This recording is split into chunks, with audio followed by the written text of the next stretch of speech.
जब डाकुओं ने साहिर को पूरी इज्जत से जाने दिया, 5.5 फुट का कट जो किसी तरह सीधा किया जा सके तो 6 फुट का हो जाए, लंबी लंबी लचकीली टांगे, पतली सी कमर, चौड़ा सीना, चेहरे पर चेचक के दाग, सर्कस नाक, खूबसूरत आंखें, आंखों से झीपा झीपा सा तफक्कुर, बड़े बड़े बाल, जिस्म पर कमीज, मुड़ी हुई पतलून और हाथ में सिगरेट का टिन। ये थे साहिर लुधियानवी, उनके दोस्त और शायर कैफी आजमी की नज़र में। साहिर को करीब से जानने वाले उनके एक और दोस्त प्रकाश पंडित उनकी झलक कुछ इस तरीके से देते हैं। साहिर अभी अभी सोकर उठा है और नियमानुसार अपने लंबे कद की जलेबी बनाए, लंबे लंबे पीछे को पलटने वाले बाल बिखराए, बड़ी बड़ी आंखों से किसी बिंदु पर टिकटिकी बांधे बैठा है कि यकायक साहिर पर एक दौरा सा पड़ता है और वो चिल्लाता है चाय। और सुबह के इस आवाज के बाद दिन भर और मौका मिले तो रात भर वो निरंतर बोले चला जाता है। मित्रों परिचितों का जमघाटा उसके लिए दैवी वरदान से कम नहीं। उन्हें वो सिगरेट पर सिगरेट पेश करता है, चाय के प्याले उनके कंठ में उड़ेलता है और इस बीच अपनी नज्मों गजलों के अलावा दर्जनों दूसरे शायरों के सैकड़ों शेर दिलचस्प भूमिका के साथ सुनाता चला जाता है। एक बार पंजाब के एक शायर नरेश कुमार साथ को साहिर लुधियानवी का इंटरव्यू लेने का मौका मिला था। जैसा कि रिवाज होता है, उन्होंने पहला सवाल दागा, आपकी पैदाइश कहाँ और कब हुई? साहिर ने जवाब दिया, ए जिद्दत पसंद नौजवान, ये तो बड़ा रवायती सवाल है। इस रवायत को आगे बढ़ाते हुए इसमें इतना इजाफा और कर लो, क्यों पैदा हुए? विभाजन के बाद साहिर पाकिस्तान चले गए। नामी फिल्म निर्देशक और उपन्यासकार ख्वाजा अहमद अब्बास ने उनके नाम इंडिया वीकली पत्रिका में खुला पत्र लिखा। अब्बास अपनी आत्मकथा I am not an island में लिखते हैं, मैंने साहिर से अपील की कि तुम वापस भारत लौट आओ। मैंने उन्हें याद दिलाया कि जब तक तुम अपना नाम नहीं बदलते तुम भारतीय शायर ही कहलाओगी। हाँ, ये बात अलग है कि पाकिस्तान भारत पर हमला कर लुधियाना पर कब्जा कर ले। मुझे खासा आश्चर्य हुआ जब इस पत्रिका की कुछ प्रतियां लाहौर पहुंच गईं और साहिर ने मेरा पत्र पढ़ा। मेरी खुशी का ठिकाना नहीं रहा जब साहिर ने मेरी बात मानी और अपनी बूढ़ी माँ के साथ भारत वापस आ गए और न सिर्फ उर्दू अदब बल्कि फिल्मी दुनिया में काफ़ी नाम कमाया। जब साहिर की गजल ताजमहल प्रकाशित हुई तो हर खास और आम की जुबां पर चढ़ गई। तारीफ के साथ साथ कुछ दक्षिणपंथी उर्दू अखबारों ने साहिर की यह कहकर आलोचना की कि उन जैसे एक नास्तिक शख्स ने बिना वजह महान सम्राट शाहजहां की बेइज्जती की। गजल का एक शेर था, दिलचस्प बात यह है कि इसे लिखने से पहले साहिर ना तो कभी आगरा गए थे और ना ही उन्होंने ताजमहल को देखा था। अपने एक दोस्त साबिर दत्त को इसकी सफाई देते हुए साहिर ने कहा था, इसके लिए मुझे आगरा जाने की जरूरत क्या थी? मैंने मार्क्स का फलसफा पढ़ा हुआ था, मुझे पूरा भूगोल भी याद था। ये भी पता था कि ताजमहल जमुना के किनारे शाहजहां ने अपनी बेगम मुमताज महल के लिए बनवाया था। साहिर से जुड़ा एक दिलचस्प किस्सा स्टार पब्लिकेशंस के प्रमुख अमर वर्मा बताते हैं, जो उनके दोस्त भी थे और प्रकाशक भी रहे थे।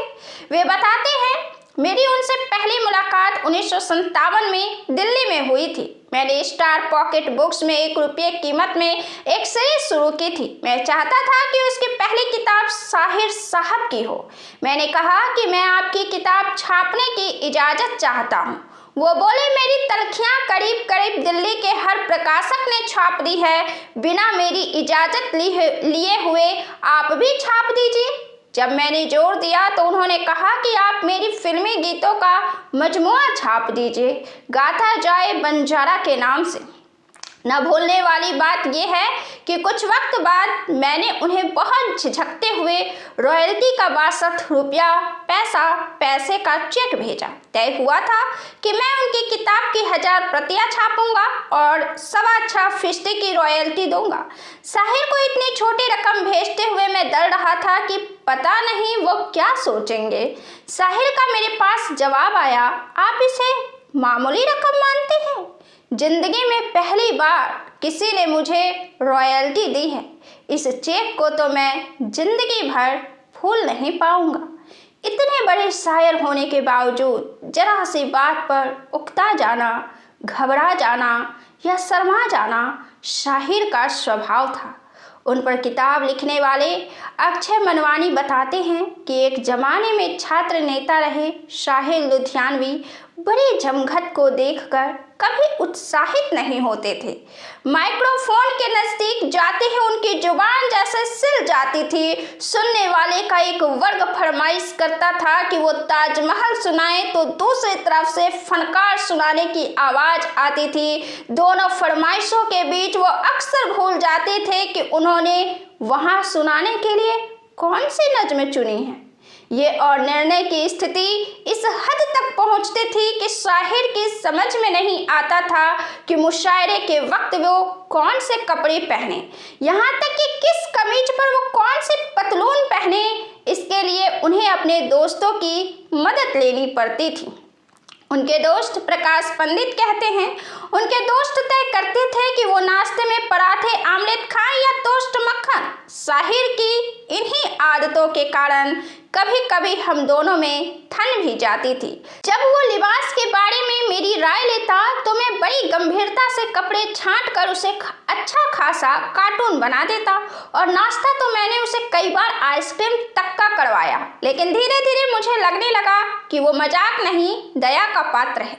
ये आदतें उसने खुद नहीं पाली, इसकी तह में काम करती थी वो परिस्थितियाँ जिनमें उसने आंखें खोली, परवान चढ़ा और जो अपने समस्त गुणों अवगुणों के साथ उसके व्यक्तित्व का अंग बन गई।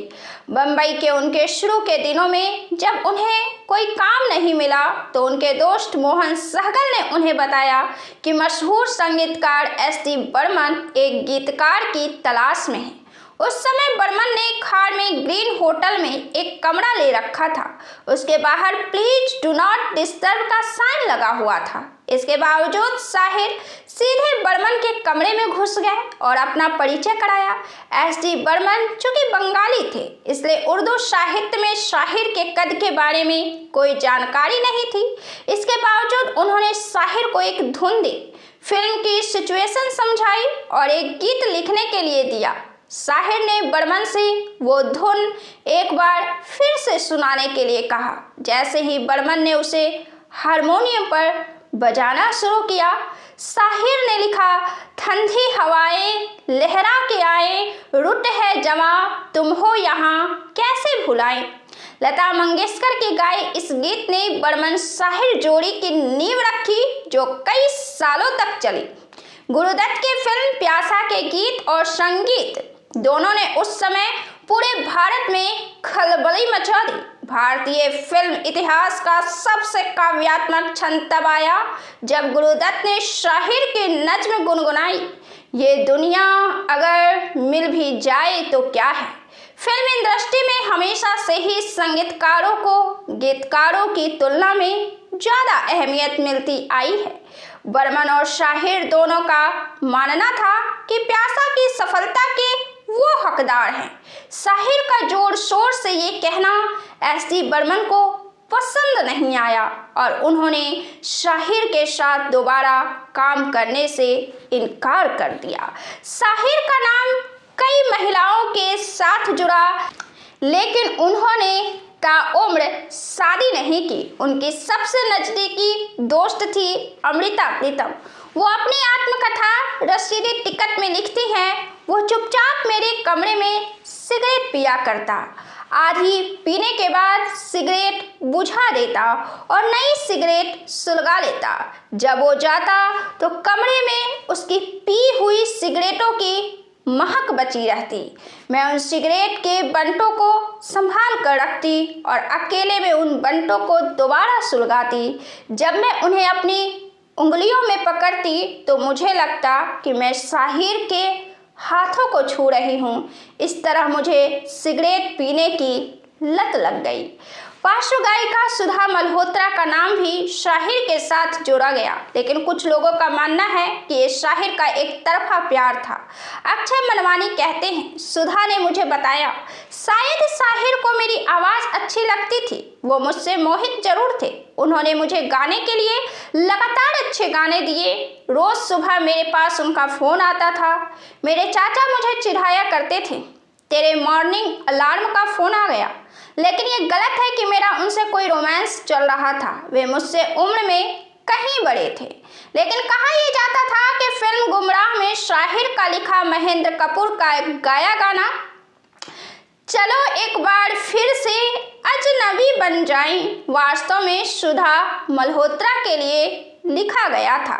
लेकिन सच बात ये थी कि ये नज्म शाहिर की सुधा से मुलाकात से कहीं पहले उनके काव्य संग्रह तलखियां में खूबसूरत मोड़ के नाम से प्रकाशित हो चुकी थी। 1960 में अपनी शादी के बाद सुधा ने हिंदी फिल्मों के लिए कोई गाना नहीं गाया। उनकी शाहिर से फिर कभी मुलाकात भी नहीं हुई। शाहिर का लिखा एक गीत जिसे सुधा मल्होत्रा ने गाया उन दोनों के संबंधों को शायद सही ढंग से रेखांकित करता है। शाहिर को लिफ्ट इस्तेमाल करने से डर लगता था। जब भी यश चोपड़ा उन्हें किसी संगीतकार के साथ काम करने की सलाह देते तो वो उस संगीतकार की योग्यता उसके घर के पते से मापते थे। अरे नहीं, वो 11वीं मंजिल पर रहता है, जाने दीजिए, छोड़िए, इसको लीजिए, ये ग्राउंड फ्लोर पर रहता है। मजे की बात है कि यश चोपड़ा शाहिर की बात सुना करते थे। लिफ्ट की तरह शाहिर को जहाज पर उड़ने से भी डर लगता था। वो हर जगह कार से जाते थे।